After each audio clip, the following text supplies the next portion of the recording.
what is that in your hand? Apa itu di tanganmu? Coba lihat kanan kirinya, katakan, what is that in your hand?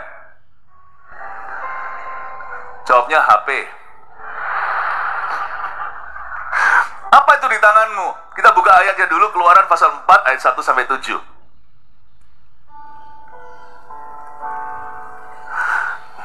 Ayatnya begini. Lalu saut Musa, bagaimana jika mereka tidak percaya kepadaku dan tidak mendengarkan perkataanku, melainkan berkata, Tuhan tidak menampakkan diri kepadamu. Tuhan berfirman kepadanya, apakah yang di tanganmu itu? Jawab Musa, tongkat. Firman Tuhan, lemparkanlah itu ke tanah. Dan ketika dilemparkannya ke tanah, maka tongkat itu menjadi ular, sehingga Musa lari meninggalkannya. Tetapi firman Tuhan kepada Musa, ulurkanlah tanganmu dan peganglah ekornya. Musa mengulurkan tangannya, ditangkapnya ular itu, lalu menjadi tongkat di tangannya. Supaya mereka percaya bahwa Tuhan, Allah nenek moyang mereka, Allah Abraham, Allah Ishak, dan Allah Yakub telah menampakkan diri kepadamu. Lagi firman Tuhan kepadanya, masukkanlah tanganmu ke dalam bajumu. Dimasukkannya tangannya ke dalam bajunya, dan setelah ditariknya keluar, maka tangannya kena kusta putih seperti salju. Kena kusta. Sesudah itu firman-Nya, masuklah tanganmu kembali ke dalam bajumu. Musa memasukkan tangannya kembali ke dalam bajunya, dan setelah ditariknya keluar, maka tangan itu pulih kembali seperti seluruh badannya. Katakan amin dulu. Masih di kitab Keluaran, saya banyak merenungkan kitab ini. Dahsyat indahnya perjanjian lama. Cerita tentang Musa menghadapi sebuah task atau sebuah tugas yang lebih besar dari dirinya. Sometimes God may give you a task that is greater than you. Tuhan bisa memberikan kita tugas yang jauh lebih besar daripada semua pengalaman kita, semua kemampuan kita, semua bakat kita, dan koneksi kita. Kita nggak mungkin punya cukup waktu, kita nggak mungkin punya cukup keahlian. Pernahkah kita berada di dalam posisi terjepit itu? Kita melihat yang di depan lebih besar, dan kita begitu kecil. Seperti bangsa Israel melihat diri mereka sendiri seperti belalang dibandingkan dengan tanah perjanjian. Kalau Anda berada di posisi demikian, itu adalah posisi yang sangat tepat untuk mengalami kebesaran Tuhan. Itu posisi yang sangat luar biasa untuk mengalami mujizat Allah. Kita lihat dulu ya.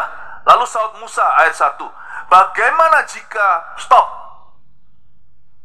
Jangan isi hidupmu dengan terlalu banyak what ifs. Bagaimana jika, gimana kalau. Jangan izinkan rasa takut menguasai hidupmu hari ini, atau rasa trauma, atau masa depan yang diisi dengan keraguan. Bagaimana jika mereka tidak percaya kepadaku? Musa, kok kamu tahu mereka pasti nggak percaya? Tapi Musa sih punya alasan logika. Alasan logisnya adalah bangsa yang nanti akan dia layani ini terkenal tegar tengkuk. Jadi menurut saya Musa juga ada benernya. Tapi benernya Musa itu bukan kebenaran Allah, seperti tadi yang dikatakan oleh our brother Don Moen. Itu mungkin secara fakta, that's the reality you're facing, but the finality, tapi finalitasnya itu ada pada Tuhan. Hidupku itu karena firman, bukan karena keadaan. Lalu saut Musa, bagaimana jika mereka tidak percaya kepadaku? Dia punya semua alasan untuk meragukan bahwa ini akan berhasil. Bagaimana jika mereka tidak percaya kepadaku? Rasa takut itu bisa menghalangi sesuatu yang besar dalam hidup kita. Bagaimana jika mereka tidak mendengarkan perkataanku, melainkan berkata, Tuhan tidak menampakkan diri kepadamu. Musa itu mendapat perintah, dan perintah itu susah. Dia menghadapi double rintangan. Yang pertama, dia menghadapi umat yang tegar tengkuk. Sudah tahulah bibit bobot bebetnya. Kita seringkali kalau disuruh Tuhan sesuatu, kita berkata, tapi aku itu Nggak bisa. Kenapa? Ya aku ya begini. Dari dulu nggak pernah berubah. Kita niru-niru gelar Allah. Aku adalah aku. Aku ya begini. Nggak bisa. Aku disuruh doa di depan orang itu nggak mampu. Aku disuruh ngampuni. Nggak bisa. Aku ini orangnya soalnya melankolik. Aku ini melo banget. Perasaanku itu dominan. Atau kita disuruh melakukan sesuatu misalnya. Ya, kita disuruh sama Tuhan untuk taat pada perintahnya. Tapi perintah ini susah bagi saya. Saya nggak pernah melakukannya. Dan setiap kali saya melakukannya selalu gagal total. Murid-murid Yesus semalam-malaman memancing ikan, nggak dapat satupun. Plankton pun tidak dapat. Ulat pun tidak dapat. Lalu kali ini Tuhan Yesus berkata, tebar di sisi kanan. Bukan berarti kiri kanan ada signifikan. Bukan. Tetapi sebagian besar orang itu tidak kidal. Jadi kalau mereka tebar di sisi kanan, berarti daya tarik mereka itu dari kiri. Tangan yang lemah kan. Tuhan itu gimana sih? Tuhan ini adalah anak tukang kayu. Kita ini loh bukan hanya anak nelayan. Kita tuh lahir sudah jadi nelayan. Kalau perlu mama kita itu melahirkan langsung di lautan. Kami lahir tuh langsung bisa swimming. Please don't tell me what to do. Tuhan nggak tahu. Kita bisa ngomong sama pendeta juga, gembala kita, gembala sih urusi aja gereja, kerohanian. Tapi bisnis ini, lu tahu apa?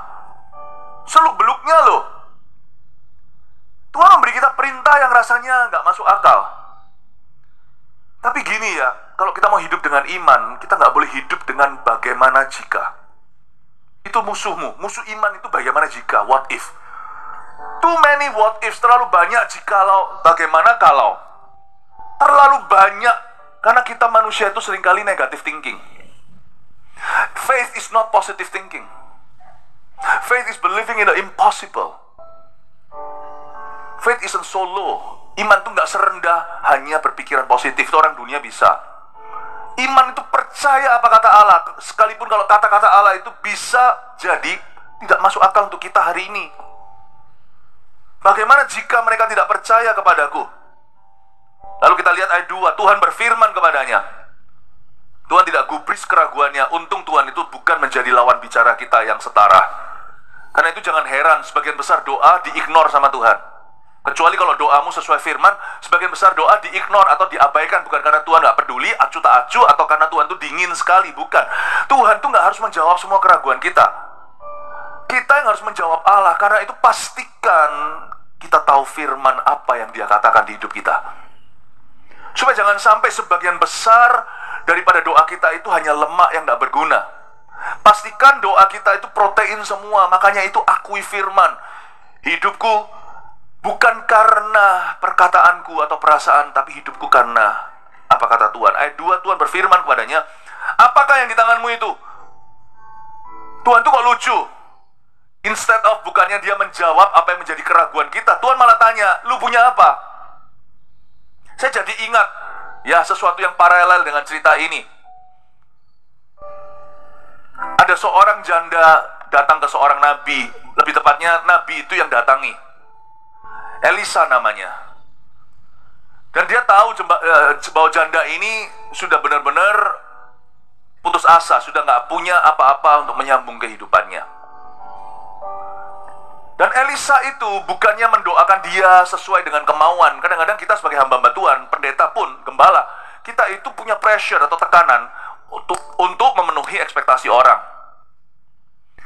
Makanya kita tuh harus lebih peka pada Tuhan daripada kebutuhan. Kalau sama kebutuhan, nanti jangan-jangan kita jadi robot manusia. Doakan begini, tolong berkati. Kalau bisa ya, kalau bisa itu pakai simsalabim, abracadabra. Gimana caranya pakai mantra atau apa. Orang itu sudah punya a set of expectation. Orang itu sudah punya kotaknya sendiri untuk mengotakkan Tuhan. Harus begini. Nah, Elisa waktu diperhadapkan, ditodong, tolong Bapak harus bantu kami. Bukankah Bapak punya kuasa? Elisa malah tanya, bukan what is that in your hand, but what do you have in your house? Kamu punya apa di rumah? Aku gak punya apa-apa. Jawabannya itu sungguh-sungguh lugu. Tapi Elisa itu berhikmat. Buktinya dia tidak sangkal dia punya rumah. Andai kata hari itu dia tidak punya minyak dalam sebuah buli, pasti Elisa akan pakai rumahnya untuk membuat mujizat Allah. Dia tanya, lu punya apa di rumah? Dengan kata lain kan, lu punya rumah. Katanya nggak punya apa-apa. Tapi wanita itu menjawab, aku punya sebuah buli berisi minyak. Itu tok, itu saja. Selain itu, aku nggak punya sesuatu.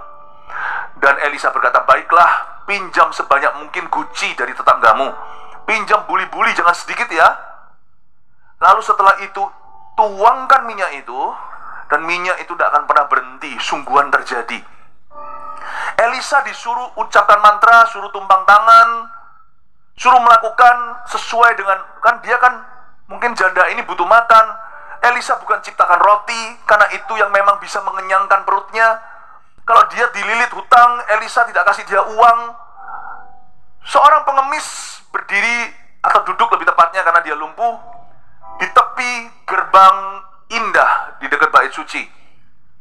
Dia melihat Petrus, dia harapkan recehan, tapi Petrus kasih dia sesuatu yang di luar ekspektasi. Petrus berkata, emas perak tidak kupunya. Langsung, untung dia gak langsung kecewa. Untungnya dia lumpuh, kalau enggak dia pasti lari, buang-buang waktu. Emas perak aku gak punya, apa yang kupunya aku berikan padamu. Apa itu? Orang itu pasti awal-awal dia pasti akan turn off, dia pasti akan rasa kecewa hatinya. Yang aku butuhkan adalah uang kok. Uang yang bisa tolong aku di situasi ini untuk menyambung kehidupan. Wong aku lumpuh, tidak ada welfare di negeri ini. Kasih aku money, kasih aku duit. Kita kadang-kadang mengira bahwa duit can solve everything dalam hidup kita. Nggak tentu. Yang Tuhan hendak entaskan dari diri kita adalah sifat yang selalu tidak beriman, nggak pernah berharap sama Tuhan. Dia kira duit bisa solve his problem. Kasih aku money. Tapi Petrus berkata, aku nggak punya money. Aku kasih kamu sesuatu yang lain boleh.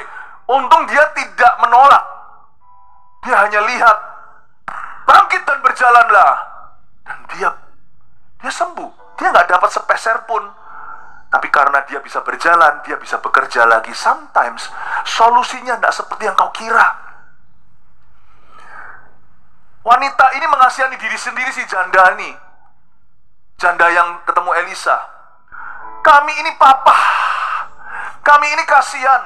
Self pity, mengasihani diri sendiri.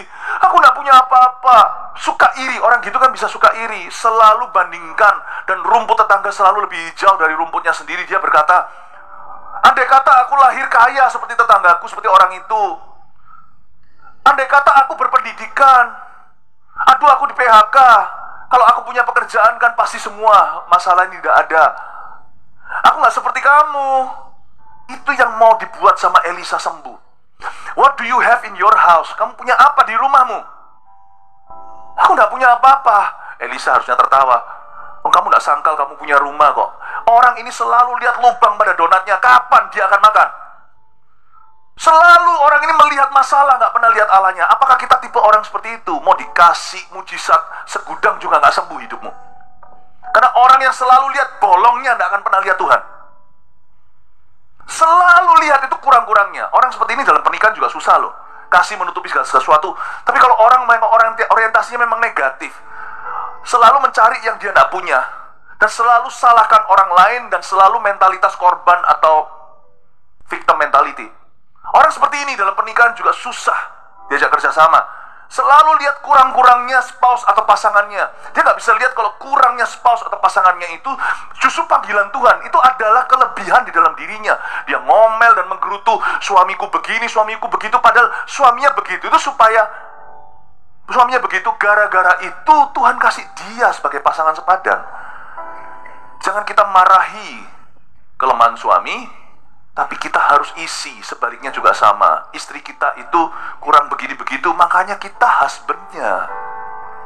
Istriku kurang sabar, dikasih orang yang sangat sabar, malah kadang-kadang lelet. Saling improve, ketemu tengah. Tapi jangan marah. Kelemahan pasanganmu itu mungkin justru adalah panggilanmu dalam kelebihanmu. Kasih dia dulu, lalu sama-sama bertumbuh. Orang kalau terus mikir kurang-kurangnya, orang itu nggak akan ketemu Tuhan. Termasuk Musa. Musa ini kan gitu toh. Waktu dia dipanggil dan dia merasa dia nggak fasih lidah lah dan sebagainya. Dia merasa kurang ini, kurang itu, kurang ini. Sebenarnya Tuhan nggak butuh tongkatnya Musa. What is that in your hand? Ada apa itu di tanganmu? Jawab Musa apa? Tongkat. Andai kata Musa bawa sandal jepit, maka jawabnya juga sama, sandal jepit. Tuhan tidak terpukau dengan tongkat. But whatever is found in your hand today, Tuhan tanya apapun yang ada di tanganmu hari ini. I can use it, kata Tuhan. Aku bisa memakainya. Sebenarnya Tuhan gak butuh tongkat itu. Tuhan bisa aja utus Musa kosongan. Wong Tuhan utus kita ke dunia ini telanjang, pulang juga kita gak bawa apa-apa. Tuhan kalau mau pakai seseorang, He doesn't need anything in your hand. He doesn't even need your hand. He doesn't even need you and me. Kalau Tuhan mau melakukan sesuatu, suruh malaikat. Gak perlu sesuatu di tanganmu, gak perlu tanganmu, bahkan gak perlu dirimu dan diriku, gak perlu kita. Kita yang butuh tongkat itu, karena kita ini memang orangnya kurang percaya diri. Jadi Tuhan tanya sama Musa, what is that in your hand? Apa itu di tanganmu? Musa berkata, tongkat. Oke. Daripada kamu seolah gak punya pegangan kan? Tapi kamu juga gak bisa sebagai orang, seperti kamu gak boleh bertindak, berkelakuan seperti orang yang menyembah berhala. Pakai jimat, pakai bawa apa, supaya merasa gimana, supaya merasa kebal, supaya ada jaminan bahwa saya akan sukses, saya akan disukai, aku akan didengarkan, pakai ilmu gaib, ilmu hitam, pakai santet. Atau mungkin zaman sekarang materialisme, bukan okultisme. Aku punya banyak duit dan merasa seperti semua dokter bisa aku beli, semua sekolah, semua pendeta. Kayaknya money, uang bisa membeli segala sesuatu. Manusia punya berhalanya, segala macam berhala. Berhala jadul, berhala modern. Musa nggak punya apa-apa. Tuhan allow, Tuhan izinkan. Tongkat ini adalah sepengizinan Tuhan. Ini nggak salah, ini bukan berhala. Tapi ini pun Tuhan nggak butuh. Tongkat itu yang butuh Musa. Musa harus punya some sort of pegangan. Semacam pegangan dia harus miliki. Bukankah kita selalu harus punya semacam pegangan? Kalau Tuhan memberi kita peneguhan setelah dia berfirman, masih ada 2-3 orang meneguhkan. Itu bukan karena firmannya kurang kuat, tapi kitanya terlalu lemah untuk percaya semata-mata firman. Dikasih peneguhan, kasih profesi, kasih nubuatan. You see, you need, kita yang butuh assurance. God speaks once, it's enough. Tuhan bicara sekali. Kadang-kadang kita masih suruh Tuhan bicara lagi, karena belum mantap, belum mantul, belum mantap betul. Lord, speak once more. Why should God speak once more?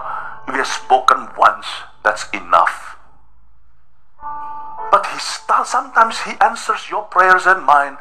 He speaks again for your sake, not for His. Isn't He a good God? So generous, so kind, so merciful. Bukankah Dia begitu murah hati? Tuhan itu gak perlu ngomong apa-apa. Tapi Tuhan bilang sama Musa, apa itu di tanganmu? Tongkat. Oke, go. Oke, go. Kadang-kadang ada berkat yang dikasih Tuhan early. Kita mau bangun proyek tertentu, tiba-tiba sudah masuk dulu. Itu sebenarnya nggak perlu loh. Tapi kadang-kadang Tuhan itu memberikan sesuatu lebih dini adalah supaya menghibur kita, karena kita kurang percaya. Dan Tuhan nggak marah. Ya sudah, karena kamu kurang percaya, aku booster imanmu. Tapi jangan keterlaluan, kita minta semua tanda. Aku lihat dulu baru melangkah. Maka tidak ada ruang untuk iman. Kapan kita belajar beriman sama Tuhan? Jadi jangan marah kalau kita merasa semua doa kita hari ini belum terjawab. It's okay. Itu kesempatan untuk kita mengasihi Tuhan dalam kekurangan, mengasihi Tuhan dalam permasalahan. Itu adalah kesempatan emas untuk kita belajar percaya. Nah, kalau semua dihapuskan, dikasih tanda, dikasih di depan, ya sama aja. Orang di dunia juga bisa sembah ilah mereka, karena ilah mereka beri mereka segala sesuatu. Apa yang membedakan kita sebagai umat pilihan Tuhan adalah kita belajar percaya. Percaya kita itu berdasar apa yang kita dengar, bukan apa yang kita lihat. Apa itu di tanganmu, Musa? Tongkat Tuhan. Tongkat itu artinya apa? Itu tongkat yang gak ada gunanya. Tapi that little thing can become a grand thing. Tongkat itu sesuatu yang kecil bisa menjadi sesuatu yang luar biasa. Sesuatu yang biasa jadi luar biasa. I can use the little in your hand and turn it grand. Aku bisa pakai sedikit yang ada di tanganmu dan menjadikannya grand. Kata grand itu ya, mungkin kita perlu pikirkan lagi sekarang. Jarang-jarang kita pakai grand opening. Itu bukan soft opening. Itu berarti grand, itu gebiar. Aku bisa pakai segala sesuatu yang biasa di tanganmu jadikan gebiar. Coba ngomong kanan kirinya, tapi bukan soal berat badan. Bilang gini, apapun di tanganmu yang kau anggap kecil bisa menjadi gebiar. Bilang gitu. Kasih tepuk tangan untuk Tuhan. Haleluya. Tapi ada syaratnya. Kita lihat ayat 3. Firman Tuhan, lemparkanlah itu ke tanah. Katakan lemparkan. Katakan lemparkan. Nah, ini susah. Tongkat itu masih di tangan, ya nggak jadi apa-apa. Tapi waktu kau lemparkan, dia jadi sesuatu.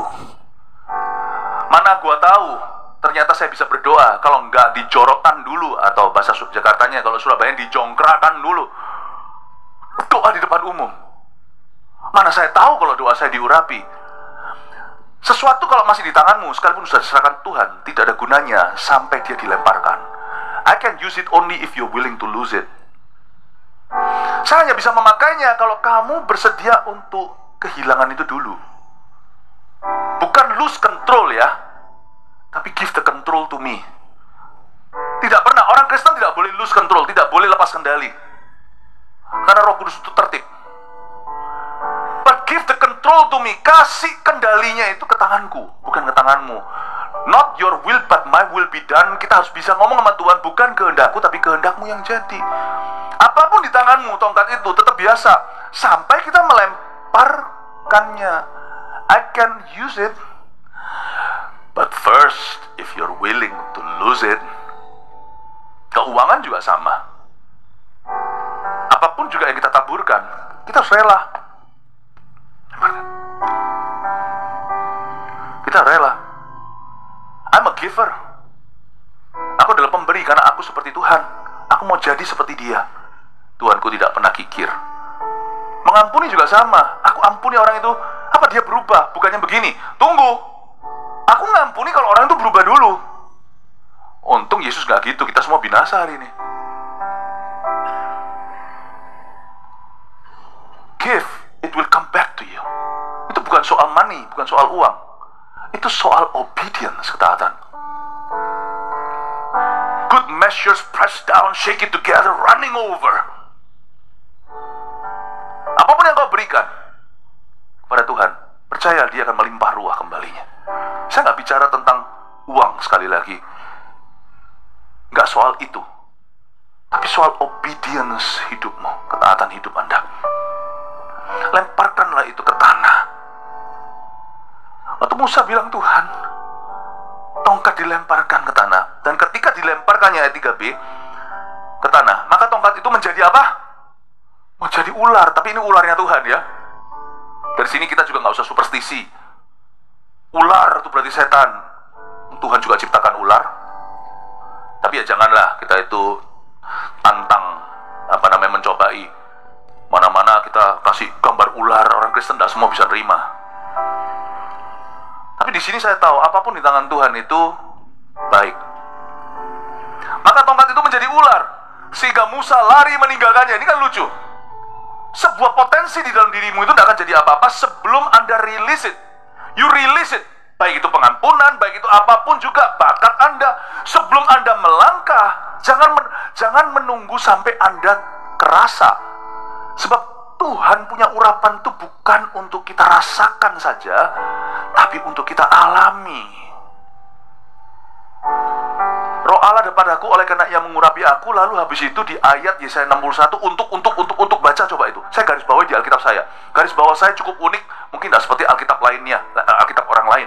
Saya suka menggarisbawahi sesuatu yang sifatnya blind spot di dalam firman, atau sesuatu yang tidak terlihat, sesuatu yang diabaikan oleh pembaca-pembaca Alkitab. Saya tulis di sana, saya garis bawahi untuk.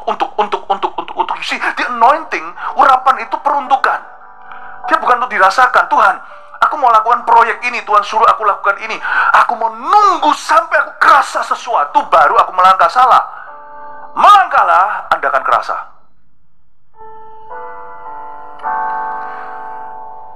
Ketika Anda rilis potensi itu jadi. Kenapa ya aku disuruh jadi CGL berikutnya, padahal aku ini loh Mamaku aja bilang dari kami anak bertiga, aku ini yang paling gak bisa apa-apa. Sekarang kok aku dikasih percayaan. Menurut aku, orang itu lebih bisa, orang itu lebih fasilida, dia lebih rohani. Kok aku dijadikan CG leader berikutnya, padahal temanku ini yang nunggu-nunggu ambisi selalu dilewati oleh coachku. Tidak pernah dipilih. Why me? Why me? Perkataan itu sia-sia. Mendingan kita berkata, here I am, send me, but anoint me for it. Aku akan melangkah dengan iman. Tolong Tuhan jangan kecewakan. Kalau itu sesuatu yang baik. Orang Indonesia itu seringkali minder. Kita itu lebih cenderung untuk menarik diri. Misalnya, kamu doa, gitu ya. Kita nggak langsung samber gitu, nggak langsung saut kesempatan itu. Jangan kira bahwa rendah hati itu rendah diri loh. Nggak sama. Kita disuruh nyanyi, kita disuruh apa, nggak tentu sesuatu yang nyanyi atau apa, atau whatever, apapun. Kalau kesempatan itu Tuhan beri di depan, samber, saut, dan berkata, here I am. Tapi kita rendah hati berkata, teach me. Kalau itu dosa, jangan melangkah. Kalau itu sesuatu yang salah, meragukan, sesuatu yang fishy, sesuatu yang tanda tanya, sesuatu yang abu-abu, mikir dulu. Jangan mau Anda dipaksa mengambil suatu keputusan yang tergesa-gesa. Kalau itu sesuatu yang perlu terlebih dulu Anda uji, atau sesuatu yang Anda perlu lebih dulu diskusikan dengan orang-orang yang Tuhan percayakan di hidupmu, dan jangan mau diburu-buru siapa-siapa. Misalnya Anda di luar sana ada sales berkata harus beli, kalau nggak beli ini diskonnya langsung hilang. Jangan mau, tunggu. Kalau kamu nggak bisa tunggu, aku nggak mau. Aku harus tanya istriku dulu, keputusan seperti ini besar. Tapi kalau sesuatu itu sifatnya benar, baik, tidak ada salahnya, apalagi firman. Jadi orang itu selalu samber dulu, saut dulu, berkata yes, lalu baru bertanya, how ya? Bukan what if. Setelah yes, setelah iya, kita baru tanya bagaimana caranya.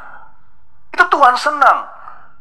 Hanya Petrus seorang yang berkata, kalau itu engkau suruh aku berjalan di atas air, nanti kebaktian berikutnya saya jelaskan. Pengalaman Petrus jalan di atas air itu seperti apa, termasuk waktu dia tenggelam. Samber dulu. Yang 11 hanya melongo, hanya satu yang mau. Lihat akhirnya hanya satu yang berjalan di atas air, padahal seharusnya 12 punya kesempatan yang sama. Saya suka sekali kalau bekerja sama dengan orang atau orang yang bekerja di bawah saya. Saya paling suka orang yang berkata yes, bukan yes man ya, yes, setelah itu teach me how. Itu faith, itu iman. Iman mesti harus ada dimensi gegabahnya. Kalau kita suruh bunuh orang, no. Suruh selingkuh, no. Suruh melakukan sesuatu yang kita masih mikir, tunggu dulu, saya harus lakukan due diligence dulu, saya harus menyelidiki dulu apakah ini legal atau enggak, mikir dulu. Tapi kalau sesuatu yang jelas-jelas nyata-nyata di depan itu baik dan benar, apalagi firman, yes dulu. Ya, samber dulu, saut dulu. Orang Indonesia tidak boleh rendah diri. Kita harus percaya kalau Tuhan kasih kesempatan, ambil, release your potential. Hari-hari ke depan saya berdoa sebagai gembala sidang Anda bahwa seluruh jemaat kita ini terilis semua potensinya, gak hanya di dalam gereja, dalam ministry yang ada di dalam gereja, tetapi juga dalam kehidupan Anda yang sama-sama sepakat dengan saya. Katakan amin dengan keras. Berarti siap nih jadi CGL berikutnya nih. Amin. Ikut MSC 1 dulu. Tapi coba lihat ya, kadang-kadang ya, meskipun kita lepaskan ke tangan Tuhan ya, kita bisa takut loh. Karena Tuhan bisa melakukan apa yang tidak terlihat oleh mata kita, apa yang belum pernah kita dengarkan dan di luar ekspektasi dan belum kita bayangkan, bahkan belum berani kita doakan. Firman Tuhan berkata, lemparkanlah itu ke tanah, ya kan? Coba lihat ayat 3b, dan ketika dilemparkannya ke tanah, ketika ya, bukan nanti, langsung ketika dilempar, tongkat itu jadi ular. Dan lihat reaksi Musa, lucu sekali. Sehingga Musa lari meninggalkannya. Jadi lucu. Dia bilang, lemparkan tongkat itu. Janganlah nanti pecah. Waktu dilemparkan, wah, dia lari. Kelihatan bahwa Musa never ready. Ada orang berkata, aku baru mau melakukan suatu tugas dari Tuhan kalau aku ready for it. Gak akan ada harinya. Aku mau dibaptis sampai aku siap, merasa siap baru dibaptis. Bye-bye, sudah, gak usah dibaptis. Aku baru mau doa kalau aku sudah siap, rasa cukup holy. No way, Jose. Anda gak akan pernah berdoa forever in your life. Terbukti Musa gak pernah ready. Waktu dilempar tongkat, dia lari. You know, some of the most shocking revelation would be about discovering your own potential. Beberapa hal yang paling shock di hidupmu nanti itu adalah ketika kau menyadari potensimu sendiri. Bukan ularnya, tongkatku ini gagap kan? Memang musuh udah gagap, jadi gagap tambah gagap, lalu dia lari. Itulah juga kesaksian hidup saya. Makanya kita itu nggak boleh kita itu menyombongkan diri atas pemakaian Allah. Karena kita sendiri waktu kita dipakai Tuhan itu kita jadi shock. Hah? Bukan hanya keluarga kita shock, kita sendiri shock. Aku itu di tes personality kepribadian, aku tuh nggak dominan. Kok sekarang aku berada di pucuk pimpinan? Saya sendiri shock. Hah? Nggak apa-apa, shock seperti ini manis. God will bring about changes that will shock you. If you're not ready for it, then don't worship the living God. He's alive, He's moving. Dia bergerak, Dia hidup. Oleh karena Dia hidup lebih lama dari kita dan lebih lama setelah kita, Dia tahu sesuatu tentang kita yang kita belum tahu. Bahkan mama kita nggak tahu. Ibu yang melahirkan kita pun tidak mengerti bahwa ada itu di dalam diri kita. Ikut Tuhan itu harus ada shock manisnya, shock terapi namanya.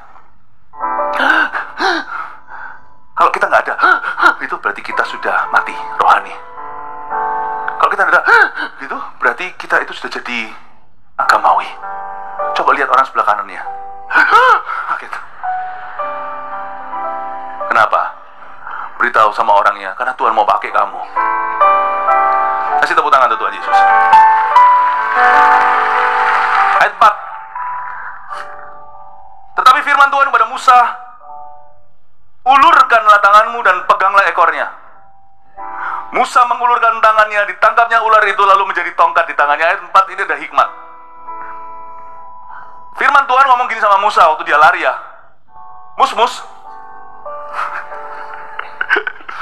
ulurkan tanganmu dan pegang ekornya. Meskipun kita shock, tapi tidak melampaui kekuatan kita. Yang tidak melampaui kekuatan kita bukan hanya pencobaan, tapi pemakaian Allah. Tuhan tidak pernah memaksa untuk memakai kita. Roh Kudus tidak pernah menyurupi seseorang, Dia hanya memenuhi. Sekalipun demikian, Tuhan mengajarkan kepada hambanya yang namanya kontrol, penguasaan diri, pengendalian. Dia berkata, kamu ulurkan tanganmu, sebab roh nabi tidak melampaui nabi. Pemakaian Allah, tidak ada orang berkata, aku tidak berdaya, aku dipakai Tuhan. Bohong. Pemakaian Tuhan itu harus ada kesepakatan antara Tuhan dengan Anda. Meskipun Tuhan dulu yang senior, Tuhan yang tahu, kita baru tahu, tetapi tetap harus ada agreement dengan Tuhan. The place of agreement between you and God is the place of power. The most powerful place on earth is when someone agrees with his God. Waktu kita sepakat dengan Tuhan, itu adalah tempat yang paling berkuasa di seluruh dunia. Ulurkan tanganmu dan peganglah ekornya. Tuhan bilang, kamu pegang ekornya. Pengendalian penguasaan diri. Aku tidak minta tiba-tiba kamu membelah Laut Merah. Di pasal 4 belum terbelah laut mana-mana. Ikut Tuhan itu sekalipun pemakaiannya itu melampaui akal budi, tapi ikut Tuhan itu perlu akal budi setiap hari. Ikut Tuhan itu perlu pelan-pelan, perlu jalan.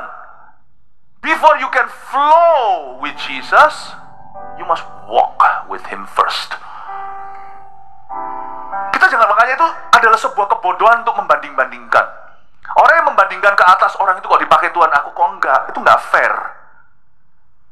Karena musimnya berbeda. Kalau anak saya ya misalnya dalam pelayanan membandingkan dengan saya pasti akan tegur mereka dengan kasih. Saya berkata, yalah, nggak bisa kamu bandingkan.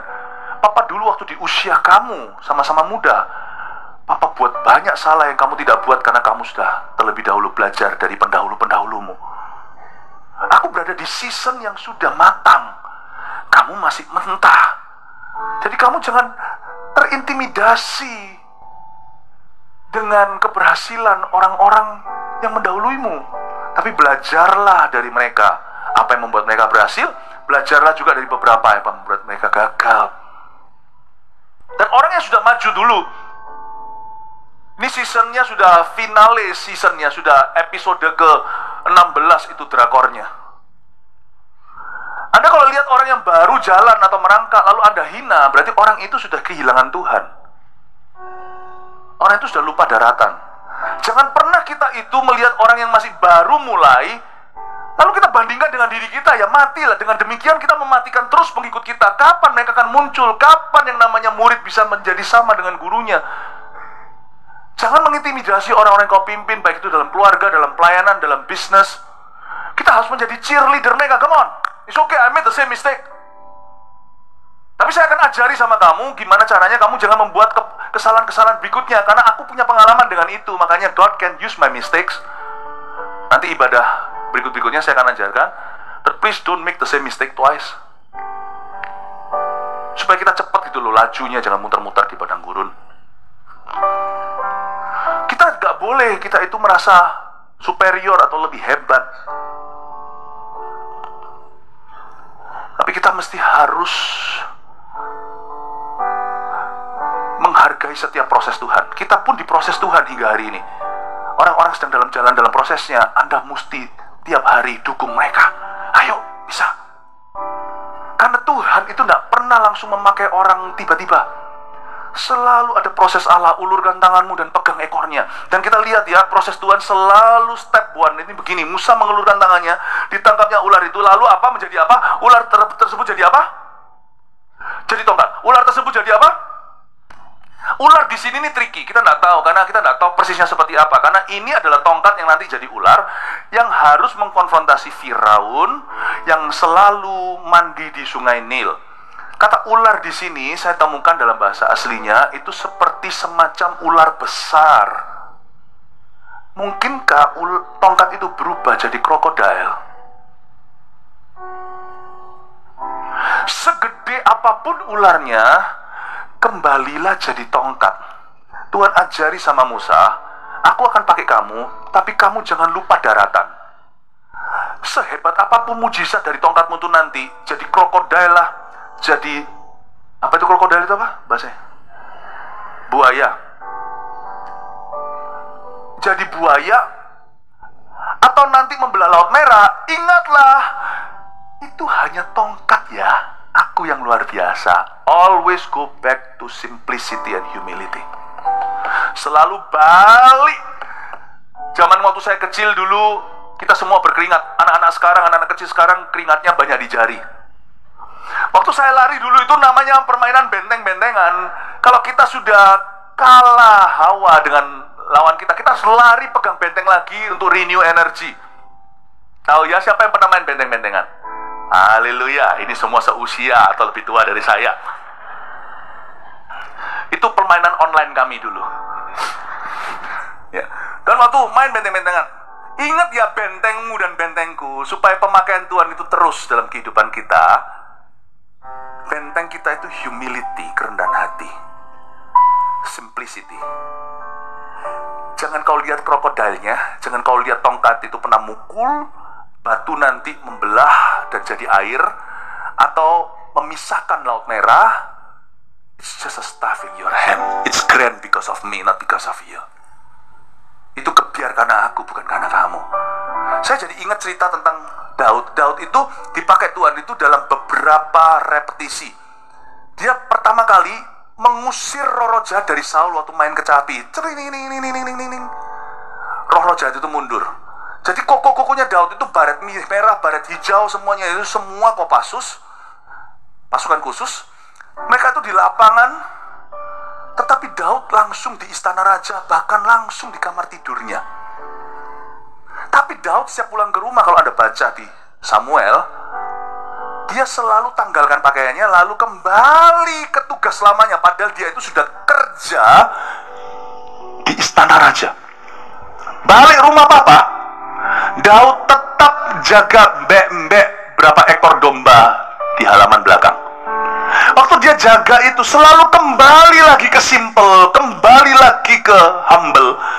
Waktu begitu papanya bilang, nak ini kirim ya rantangan ke koko-kokomu, berapa cheese lah, keju lah, roti lah.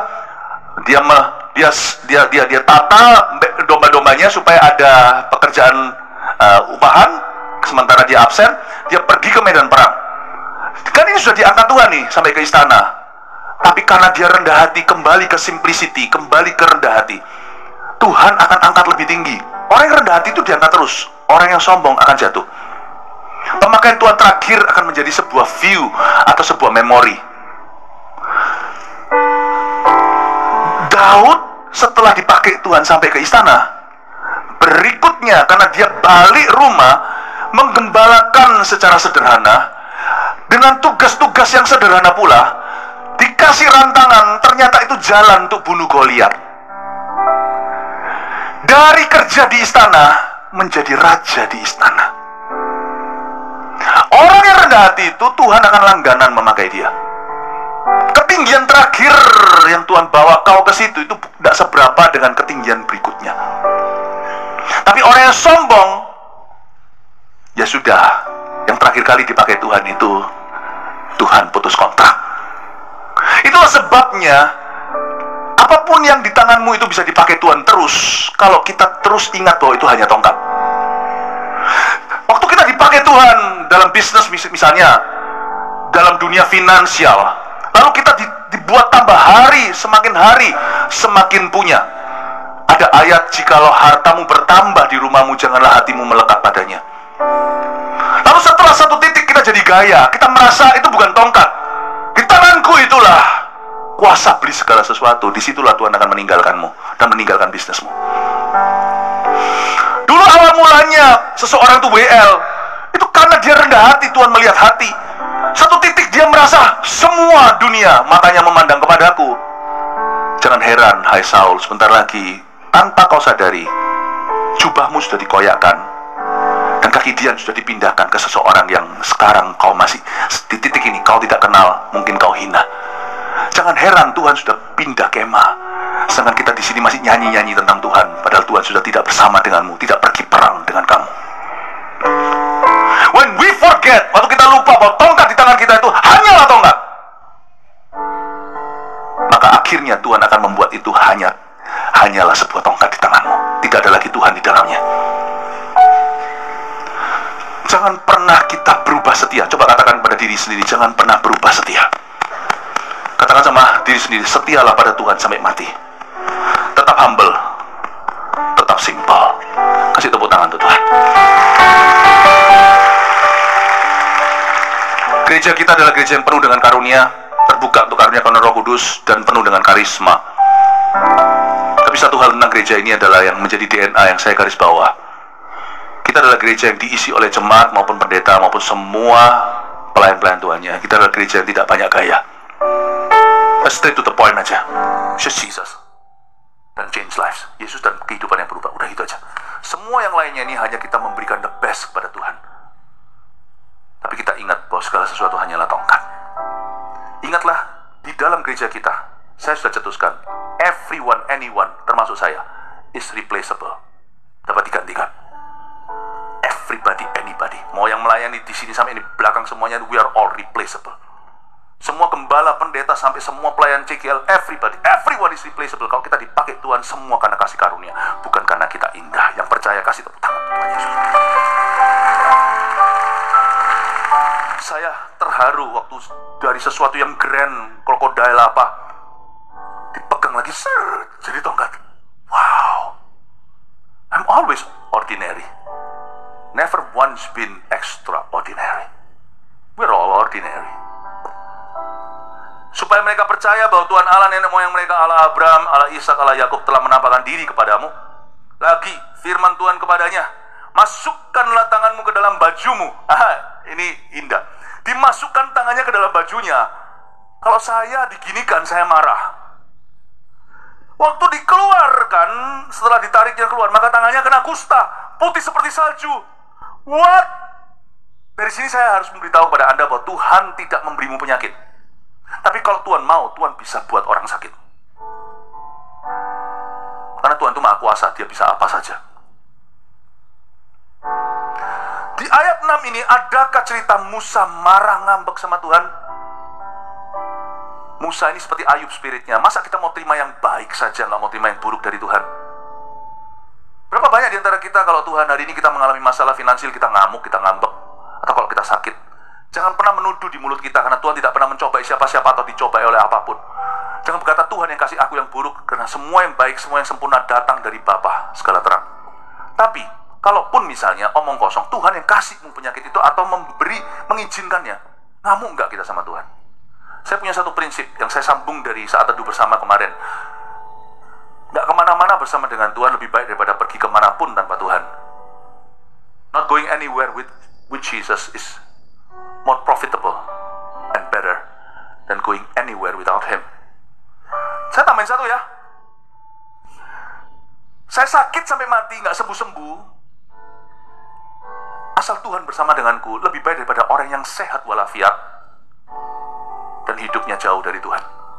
Saya ngomong gini bukan supaya kita sakit. Dalam nama Yesus, hai yang sakit hari ini, yang sudah menolak ke gereja karena kenapa Tuhan kasih aku penyakit, balik.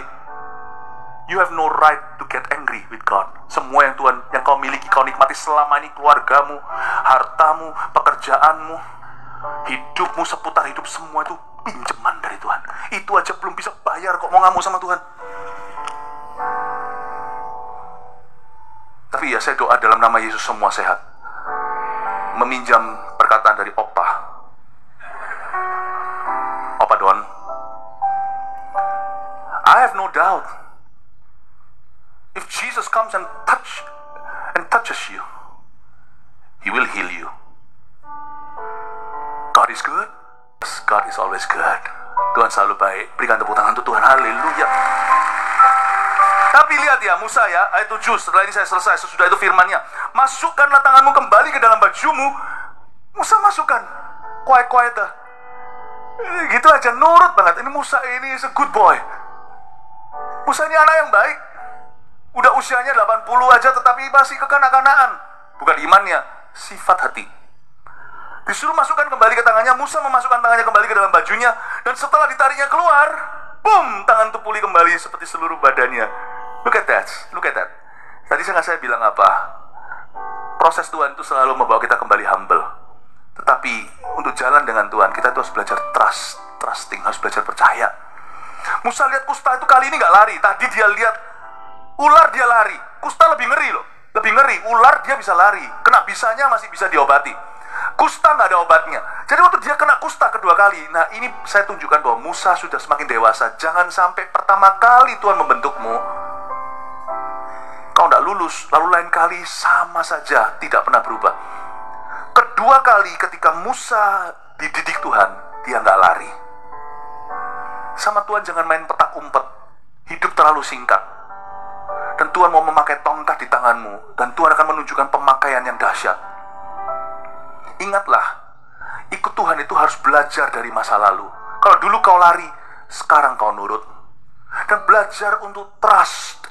Dalam bahasa Inggrisnya, percaya itu dibagi dua. Kalau kita bahasa Indonesia hanya percaya kan, ada yang namanya belief, ada yang namanya trust. Setan pun bisa believe. Setan tuh tahu Tuhan itu siapa, dia percaya. Tapi trust itu hanya anak-anak Tuhan. Belajar sama Tuhan tuh trust. Itu orang bisa bilang aku percayalah sama orang tertentu lah. Tunggu sampai dia titipkan sesuatu.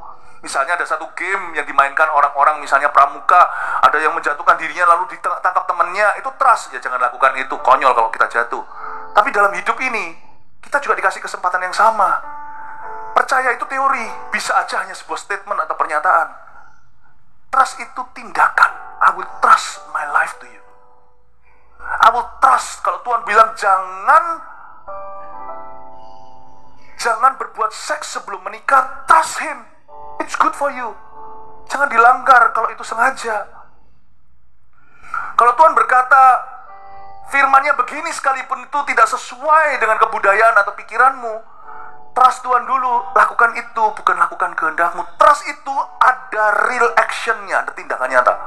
Seperti orang merebahkan diri ditangkap temannya. Sama Tuhan itu gak boleh berhenti sampai believing, harus sampai trusting. Waktu Musa diberitahu, kamu jangan lari, kali ini dia gak lari. Ngapain buang waktu Tuhan terus kejar-kejar kita? Saatnya kita itu gampang ditemui Tuhan. Supaya Tuhan bisa bawa kita maju ke level berikutnya. Dia berkata, masukkan tanganmu ke dalam kantongmu. Dimasukin, keluarin, udah bersih, tidak jadi isu. Life becomes easier when you trust Him. Waktu kita percaya kepada Dia, hidup jadi lebih mudah.